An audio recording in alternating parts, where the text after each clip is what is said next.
So when the member is subjected to combined loading, if the load is static, in the case of a first module, you have solved the problems on the member subjected to combined loading when the load is static, because the module is designed for static loading condition.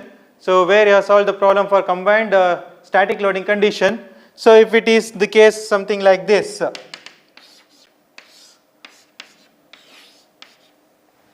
if it is a case something like this, a member subjected to combined static loading, axial and shear, torsion. So axial in only one direction, it is only pull, and it is only shear in only one direction. Okay, so this is static, axial and shear. Then you are going to consider the axial load first individually, calculate sigma x P by A. Then you are going to consider tau separately, calculate tau is equal to TR by J. Then club these two in the principal stress equation, that is sigma x by 2 into square root of plus square root of sigma x by 2 whole square plus tau xy square. This is the principal stress equation. So you are going to consider the individual effect, that is sigma x from this load and tau xy from this load. Then club these two stresses in the principal stress equation to solve for the unknown. This is what the procedure you are already used to it in the first module. Similarly, we will take up when the load is dynamic. When the load is dynamic means when the member is subjected to load something like this. Look at here. Here if we consider the axial load, it is varying. It is continuous push as well as pull. It is pushing the member and as well as it is pulling the member. Axial. It is axial variable load. Again it is combined with torsion. Torsion variable load. It is again to and fro. Okay, to and fro means clockwise as well as anti-clockwise. Clockwise, anti-clockwise. Then push and pull. So combination of push and pull, clockwise, anti-clockwise. So this is the case of combined dynamic loading case. So combined dynamic loading, look at the difference. Here it is only pull, but here it is push as well as pull. Here it is only one direction torsion, but here two direction torsion. Okay. So if this is the case, then you need to go with the Soderberg equation. Whenever a member is subjected to dynamic loading condition, you need to solve the problem using the Soderberg equation. Again, you need to consider the individual load first. Because of this one, you will get sigma equivalent normal, and because of this one, you will get a tau equivalent normal. Just in the case of this one, sigma x and tau xy will be exactly equal to sigma equivalent normal and tau equivalent normal, where sigma equivalent normal you can get it using the Soderberg equation. So this is just the rearrangement of the term in the Soderberg equation. Okay. Similarly, tau equivalent, again Soderberg equation. These two you will find it in the equation 2.22a and 2.22b in the page number 26. Then club these two, sigma x and tau xy, or sigma equivalent normal and tau equivalent normal in the principal stress equation. So this is the principal equation format. So sigma equivalent normal maximum stress, normal stress is the principal stress, equal to half sigma equivalent normal plus underscore half sigma equivalent normal whole square plus tau equivalent normal whole square is equal to yield stress by factor of safety. That is given in equation number 2.23b in the page number 26. You just correlate this with this. So sigma x by 2, in the place of sigma x by 2 we have sigma equivalent normal by 2. Again sigma x by 2 we have sigma equivalent normal by 2 whole square. Tau xy square we have tau equivalent normal square. So this is the principal stress equation, where this is the Soderberg equation by considering the individual variable load. Individual variable load, this one, without considering this you will get sigma equivalent normal. Now individual variable load torsion, without considering this you will get tau equivalent normal. Then club these two in the principal stress equation, make it equal to yield stress by factor of safety, find out the unknown. So this is the general procedure to solve a problem on the combined loading case. So now we'll take up the first problem on the combined loading case, where the member is subjected to combination of bending, variable bending and variable torsion. So whenever a member is subjected to combination of variable bending and variable torsion, consider the variable bending first, calculate equivalent normal using the Soderberg equation, then consider the variable torsion neglecting the bending, calculate tau equivalent normal, then club these two in the principal stress equation to solve the unknowns. Unknown may be the diameter. Okay, hello everyone. So we'll continue our discussion on the second module, design for impact and dynamic loading. So in the previous class we discussed about design for impact loading and some of the topics on design for dynamic loading. So in the last session, Professor Abhilash has discussed about some numericals on a member subjected to the variable load on one direction, like a member subjected to variable axial load, a member subjected to variable bending load, or when a member is subjected to variable torsion, how the design has to be considered for such cases. These things I have discussed in the previous session. So in this session we will take up whenever a member is subjected to combined variable load, how to solve for the dimensions. So we will take up whenever a member is subjected to combined variable load case now. So as we all know that when a member is subjected to combined loading, combined axial bending or combined bending torsion, combined axial torsion, like this, whenever a member is subjected to combined loading, we need to consider individual loads first, calculate the individual stresses, then club all those individual stresses into principal stress equation. We need to consider principal stress equation at the end of the problem. So principal stress equation being sigma 1 comma 2 is equal to sigma x plus sigma y by 2 plus under root sigma x minus sigma y by 2 whole square plus tau xy square. So this is the formula to calculate the principal stress, under which sigma x will be the individual stress considering the individual load, axial load or transverse load, then tau xy will be the individual shear stress because of the torsion applied on the member. So combine those two individual stresses in the principal stress equation, you will get the unknowns. So this is the well known concept to solve a problem on combined loading, but here it is combined variable load. Okay, so in the earlier case it is combined simple load, but here it is combined variable load. Again we need to go with the principal stress equation only. We need to consider the combined variable load, individual combined variable load, and then we need to move on to solve the problem using principal stress equation. So here this is the problem, a hot rolled steel rod. Okay, so this is the manufacturing process by which the rod is prepared. A hot rolled steel rod is subjected to a torsional load that varies from 330 Newton meter clockwise to 110 Newton meter counterclockwise. So a member subjected to both clockwise torsional moment as well as anti-clockwise torsional moment. So it is variable, clockwise, anti-clockwise, like this. Okay. Similarly, at the same time, simultaneously, an applied bending moment of 440 Newton meter to minus 220 Newton meter. Again, a member is subjected to 440 Newton meter and minus 220 Newton meter. So up and down, like this, a bending moment up and down. So if I consider a member something like this member is fixed at one end and free at the other end, and it is subjected to clockwise and anti-clockwise torsional moment like this, as well as bending moment something like this, up and down. Okay, this is the combined effect. Simultaneously clockwise and anti-clockwise torsion as well the bending, up and down bending. This is the case here. The rod is of uniform cross section. So here no discontinuities or no stress concentration effects will be there because it is uniform. So I can consider KTF, that is fatigue stress concentration factor, is equal to 1 because it is uniform. Determine the rod diameter.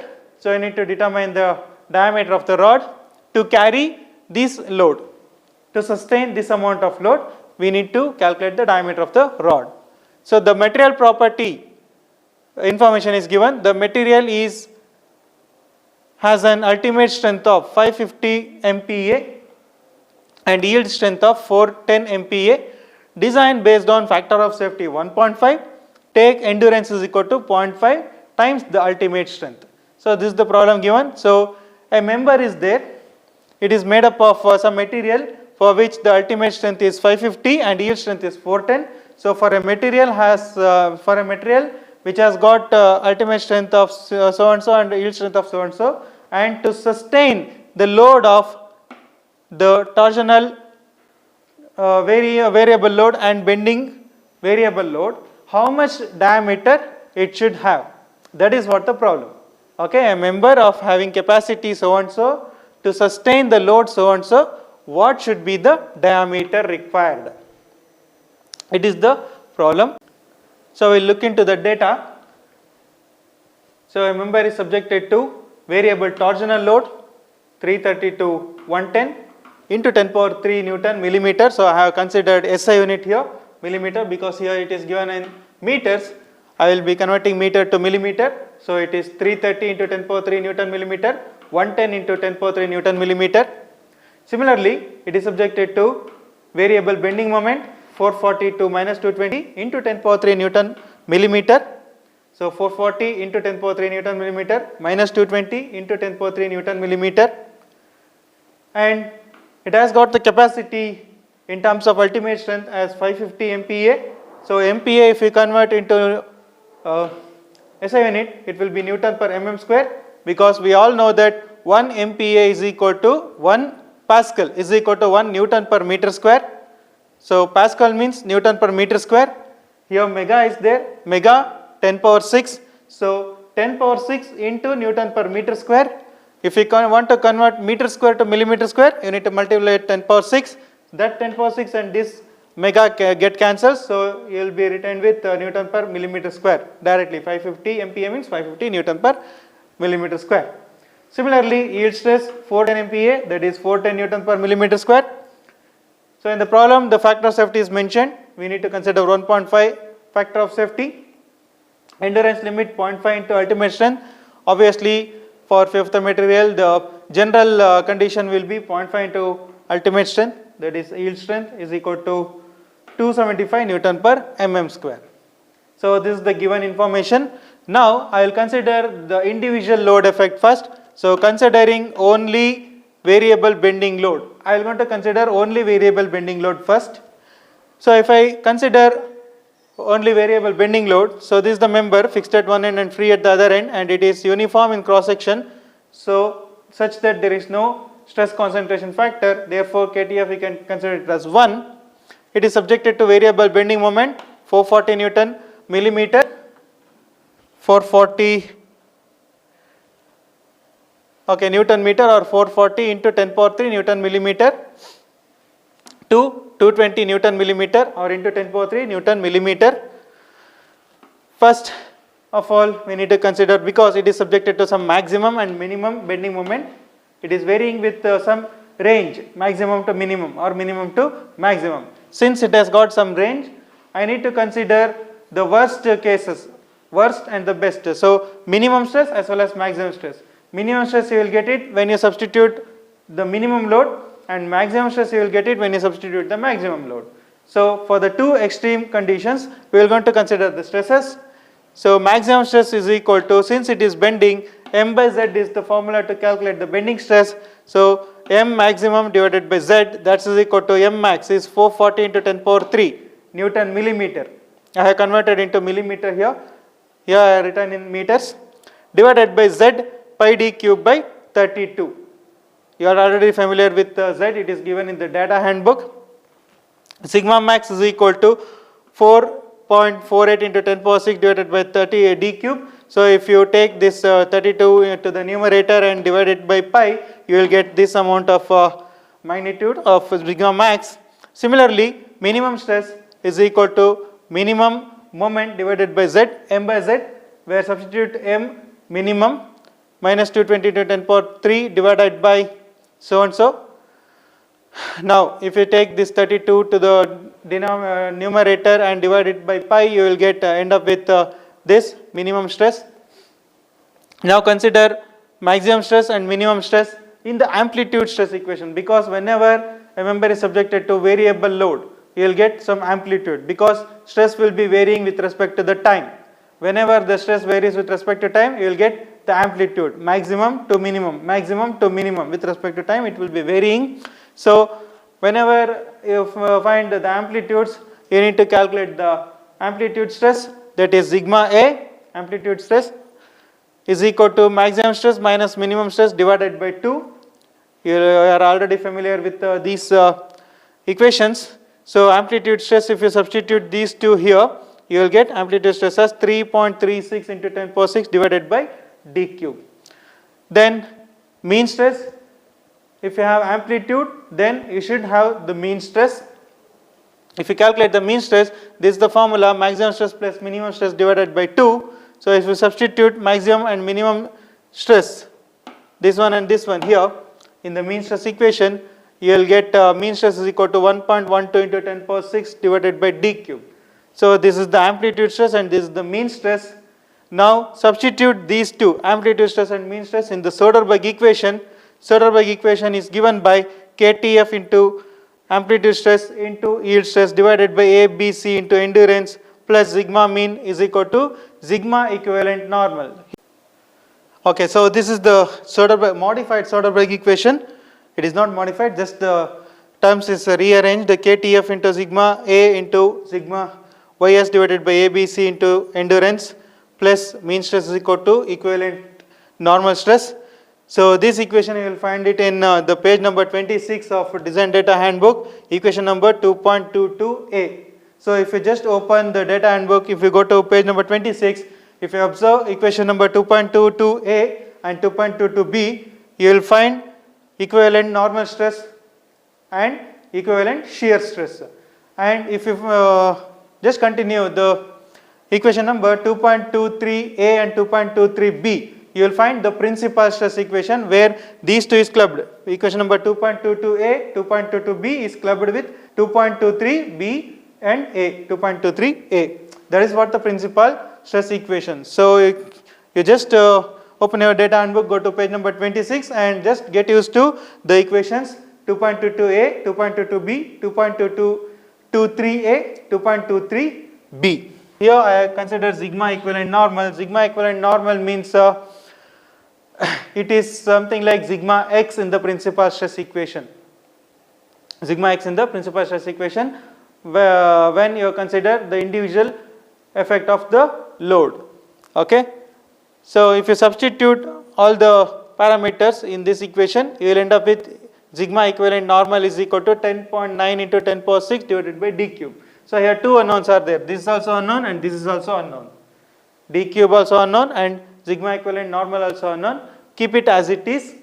We'll perform the same steps for the torsional load. You will end up with tau equivalent normal. Then you can substitute sigma equivalent normal and tau equivalent normal in the principal stress equation, where principal stress you can get it by the yield stress and the factor of safety. So the principal stress will be yield stress by factor of safety, that is the working stress or the design stress, permissible stress, allowable stress, everything is same. So 410 divided by 1.5 in the left hand side of the previous of the principal stress equation is equal to these two, this one as well as the effect of torsional moment. Thereby you can able to calculate the diameter. So considering only variable torsion now, remember subjected to variable torsion, fixed at one end, free at other end, and at the free end it is subjected to variable torsion, 330 Newton meter clockwise and 220 Newton meter anti-clockwise, so positive and negative, clockwise and anti-clockwise. We all know that torsional equation is T by J is equal to tau by R. So from this we can get tau is equal to T R by J. We know that shear stress tau is equal to T R by J. So consider maximum torque, get the maximum shear stress. Consider the minimum torque, get the minimum shear stress. Minimum torque, minimum shear stress. Maximum torque, maximum shear stress. That's it. So here maximum is 330 into 10 power 3 Newton mm. So substitute 330 into 10 power 3. R is d by 2, because d is the unknown. I have kept d as it is. So R is d by 2 divided by pi into d cube by 32. So if you solve this, you will end up with 1.68 into 10 power 6 divided by d cube. D cube being the unknown, written as it is. Minimum shear stress, minimum torque into R by J. So substitute everything here. Get tau minimum is equal to minus 560.22 into 10 power 3 divided by d cube. Again, since there is a maximum and minimum shear stress, there will be amplitudes and there will be mean. So amplitude stress is equal to tau max minus tau minimum by 2.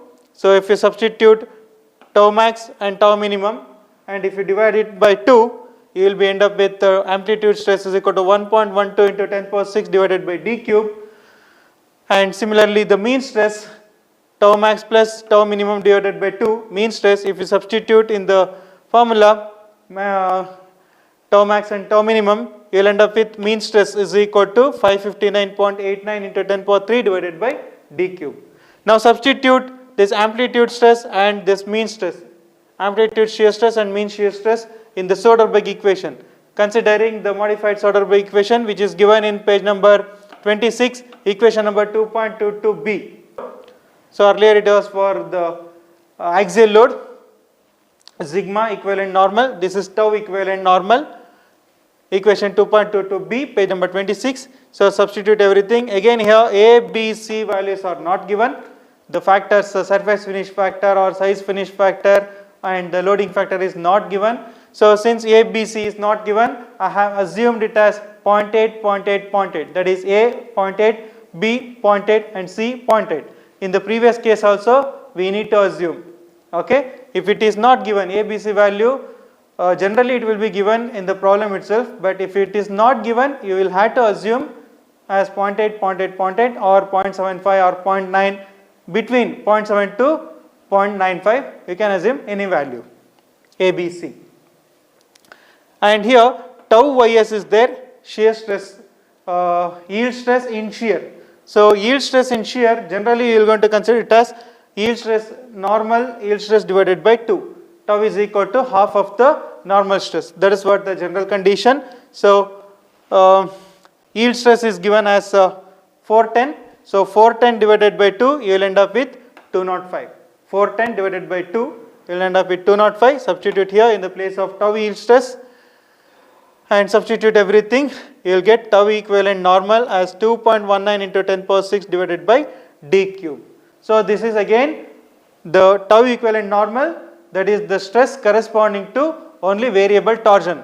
In the earlier case, we end up with sigma equivalent normal. Now we end up with tau equivalent normal. Now we need to club these two, sigma equivalent normal as well as tau equivalent normal, in the principal stress equation to solve for the unknown diameter. So now clubbing those equivalent normal stress and shear stress in the principal stress equation, combining equivalent normal stress and equivalent shear stress, tau equivalent and sigma equivalent normal in principal stress equation. So the principal stress equation is given by sigma 1 is equal to yield stress by factor of safety. N is factor of safety. So yield stress by factor of safety is the working stress or the design stress. Yield stress is the capacity of the material. N is the factor of safety. So if you divide, you will get the design stress, which is the principal stress, is equal to equivalent normal stress divided by 2 plus under root equivalent normal stress divided by 2 whole square plus tau equivalent whole square. Okay. So for this you will get the equation, this equation in 2.23b page number 26. The reference for this equation is this one. Maximum stress is equal to sigma by 2 plus sigma by 2 whole square plus tau x square under root. Equation number 1.5a, page number 3. Okay, this is the principal stress equation. So from this, in the place of sigma, here we have sigma equivalent normal. In the place of tau, here we have tau equivalent normal. So it is exactly same as the principal stress equation. So sigma equivalent normal we obtained as 10.9 into 10 power 6 divided by d cube, that divided by 2. So substitute sigma equivalent normal here. Similarly, sigma equivalent normal here, and tau equivalent normal 2.19 into 10 power 6 divided by d cube. Remember, this term is sigma equivalent normal. Divided by 2 is there, therefore I have used the 2 here in the denominator. Similarly here, this term is sigma equivalent normal, that divided by 2. Okay, generally students will be making mistake by not considering this 2 here, because if you just write sigma equivalent normal 10.9 into 10 power 6 divided by d cube, they are going to neglect this 2 by virtue of the oversight. They are going to neglect the 2. So be cautious.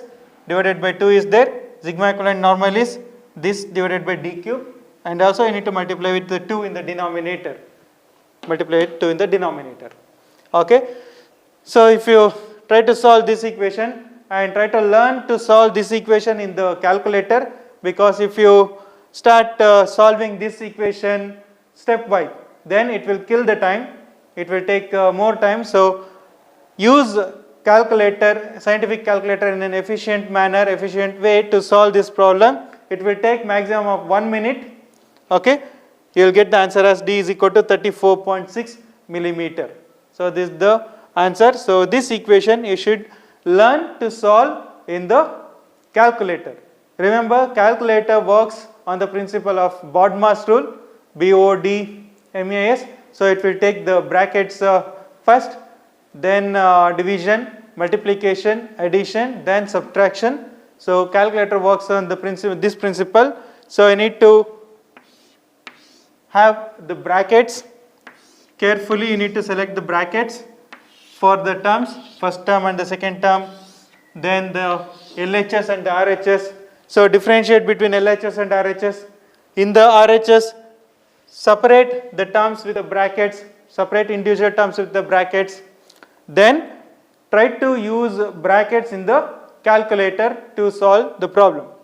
There is an option to solve equation in the calculator, scientific calculator. So use equation solver in the calculator to solve this particular equation to get the answer.